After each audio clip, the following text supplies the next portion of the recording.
வெண்பருத்தி நூலெடுத்து வாய் வெடிச்ச பூவெடுத்து நான் அணிஞ்சிட தொடுத்து வச்ச நடினமான மாலை இது.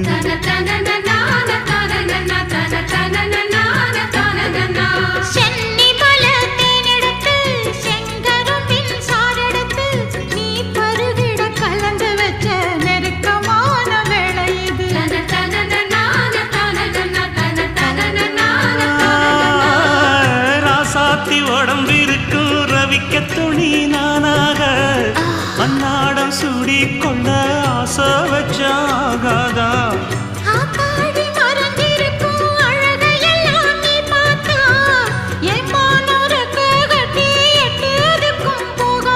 அடிச்சி சக்கரையே எட்டி நீயும் நிக்கிறியே நான் ஏங்கி ஏங்கி பார்க்கிற போறாமி